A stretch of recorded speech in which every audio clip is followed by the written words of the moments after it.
Hello, thank you for clicking on my video. I'm Sharon from Grace's Neighbor Sharon, and I hope you enjoy today's projects. Let's get to crafting.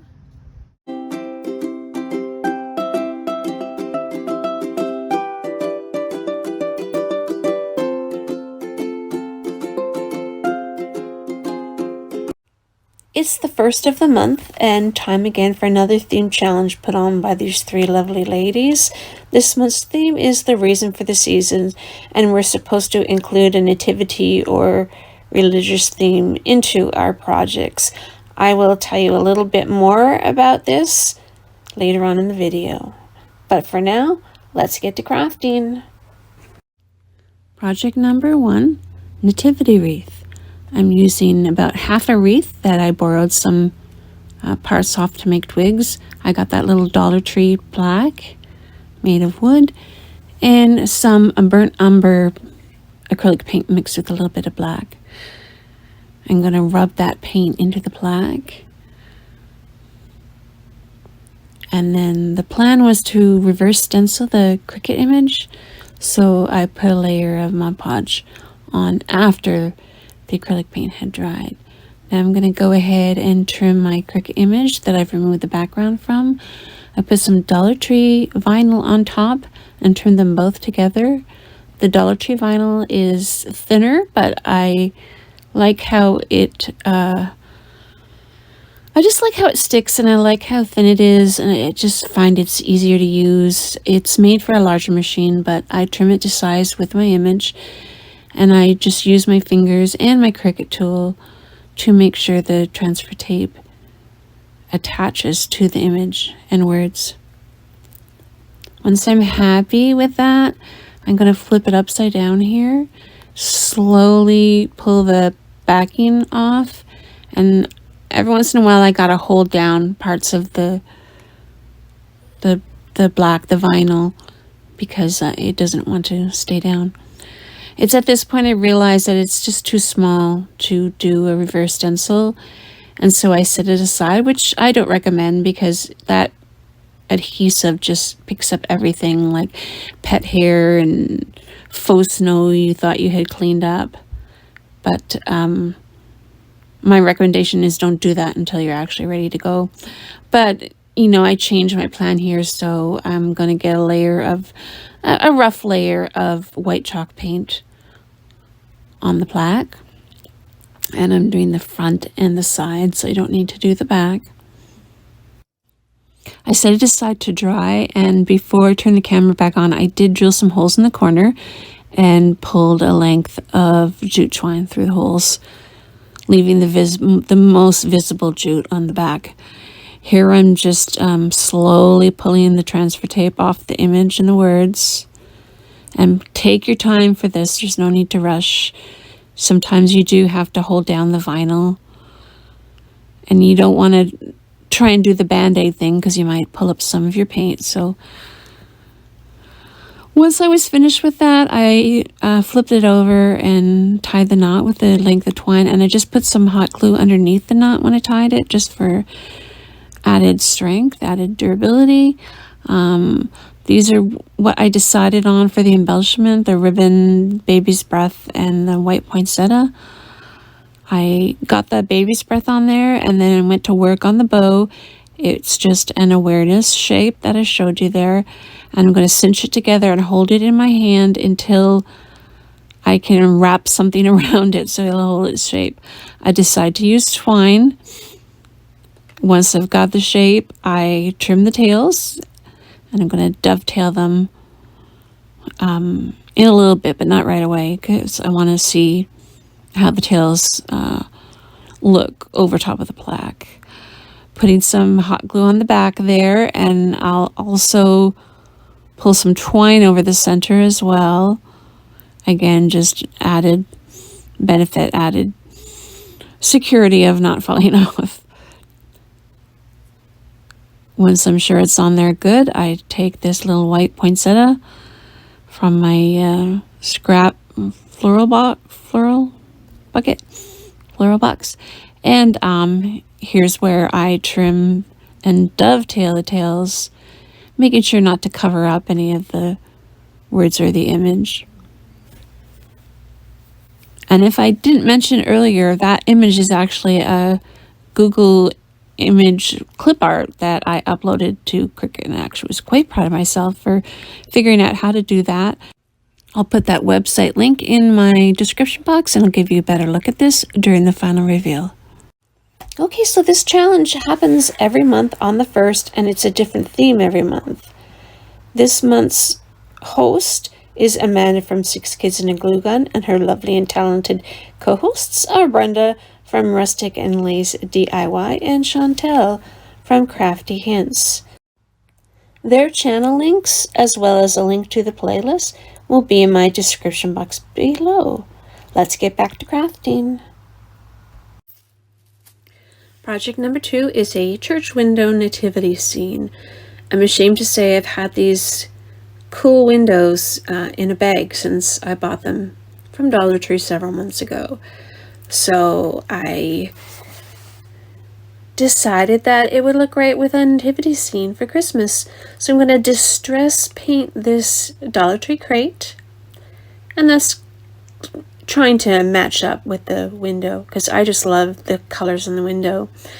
I take a skewer and I dip it in some brown paint, and I put that in the recessed areas of the crate just to bring out the fact that it's, you know, kind of like a palette. Then I do the wrong thing here, but I left it in.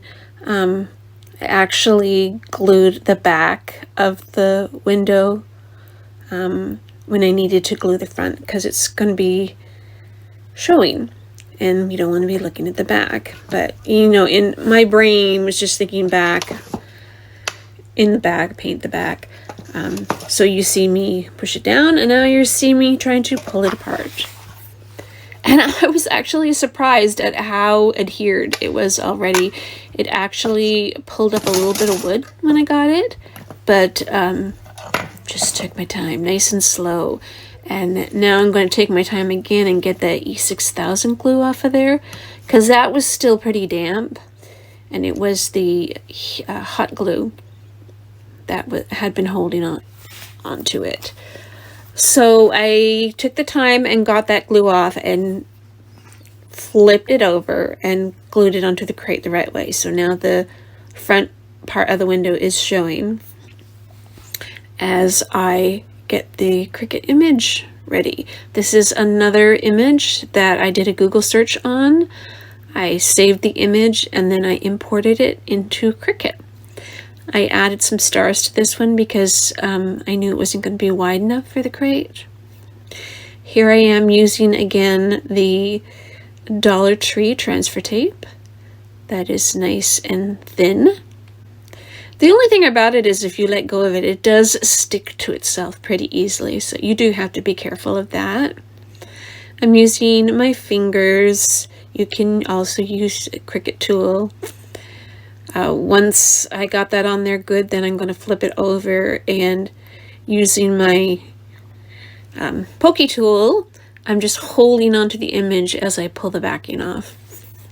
And I almost always have to do this. I don't know if it's the vinyl I'm using or what, but I've just gotten used to the fact that I got to hold on to it as I'm pulling it, or I'm only going to be getting half of the vinyl up. So I got it on the crate, and my measurements were actually pretty good. I measured it in Cricut based on the measurement of the crate. So I got that on there, and I'm just taking my pokey tool and sort of pushing it into those little areas where I put the brown paint. And then I'm going to put some Mod Podge on top, which I don't normally do, but the vinyl is pretty shiny, and I'm not really looking for a shiny outcome here, so I put some matte Mod Podge on it, and it'll dry pretty quick. And couldn't find the floral foam. I'm pretty sure I have some, but not sure where it is, so I've been using this pool noodle. The only thing I don't like about it is blue.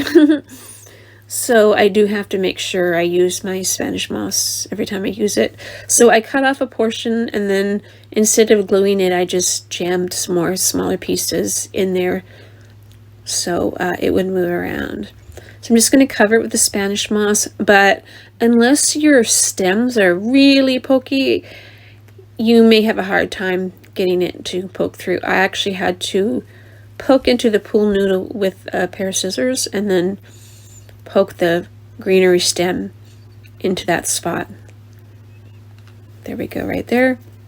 And that is eucalyptus that I got off of Amazon. I got quite a few bunches of it. I'm still using it. And I think that's boxwood, and I believe I got that on Amazon as well.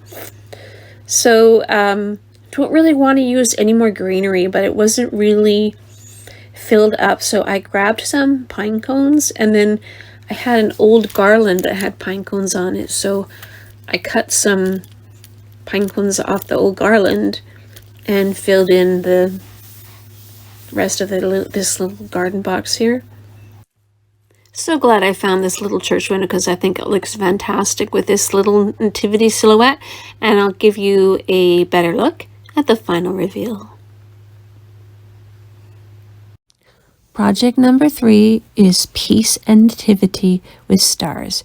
I'm going to be using the white chalk paint, my foam dabbers, a metal peace sign, some orange Cricut vinyl, and a black canvas. That's going to be my night sky. So the first thing I do is dab the white paint on the peace sign, and you'll see me maybe occasionally dabbing more onto it. As it dried, I could see where it needed a second coat. But for now, it's set aside, and I'm cutting out my orange vinyl. I used orange because it's going to be a stencil instead of a vinyl on the canvas. I'm going to weed out the image instead of the background and then paint the image that way. So I'm making a stencil. Normally we'd take out the background. Here you see I'm taking out the actual image. I actually thought I had white vinyl when I first planned this, but I didn't. So I was really scared to do a stencil because on the canvas and everything, I was worried it was going to bleed, and I didn't want to use Mod Podge. But thank goodness it actually, I took a deep breath and jumped in, and it actually turned out really nice. I was a little bit messy around the star, and I did come in with some black paint afterwards. But for now, I got the star on there just like a sticker. But this one I did put some transfer tape on it and then pull off the backing that you see here. And then I made sure it was on there tight. I actually put my hand behind the canvas there and really pushed down hard because I was so scared of it bleeding. I'm also using some painter's tape, again, to just make sure it's on there really well. And also because I'm a little bit messy. And this is, again, just using the dabber. No back and forth, only up and down. Sometimes when you speed it up, it looks like we're going back and forth, but we're not. We're actually going up and down, pouncing or dabbing, however you want to say it. And I took a deep breath again and slowly pulled. And I honestly didn't think the star would turn out. I'm like, oh, it's just too thin. It's just going to be a blob. And I was like, wow. So I'll definitely be doing stencils again. Look at that. Then I got the outside edge of the image okay. And then I just had to find the right spot with my pokey tool to get as much up in the second pull here as I could. I'm kind of using the pokey tool backwards, but I do manage to get it to come up just a little bit, and then I'll just pull it off. There's actually one piece of the manger that was on there for a little while that I didn't pull off until I was almost done. So here I am using the pokey tool in the corners because I want to make a night sky with these fairy lights that I got on Amazon. I got like, I think I got 5 or 10, and I got these particular fairy lights because they have the regular batteries in them. And I've used them in a centerpiece, and I just switched out the batteries, and I'm using them in this canvas now. And I still have ones that I haven't even used yet. So I just threaded the lights through those poke holes. And again, you'll hear me say it was an organic process. It really was an organic process. I just kept doing it as I was looking at it and liking it, and just doing what looked good. I really didn't have an idea of how I was going to do the lights. I thought at one point I was just going to wrap them around it, but I abandoned that thought. So I'm turning off the lights here. I'm going to have a peek at what it looks like with the lights off. And ooh, it actually looks really pretty. And I was going to be finished, but then I thought, you know what, that little corner is a bit messy. So we're going to cover it up with a little buffalo check bow. I actually had a scrap that I made a loop with and then added some tails. So there we go. And just want to see how the bow looks in the dark. I was worried it was just going to be a big clunky dark spot. And you'll notice my tape fell off the back. I had taped the battery pack and it came right off. So you might want to do a little pouch or something, or maybe glue it. But here it is, and lights out. And you will get a better look at this during the final reveal.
Don't forget to subscribe and give me a big thumbs up. See you soon.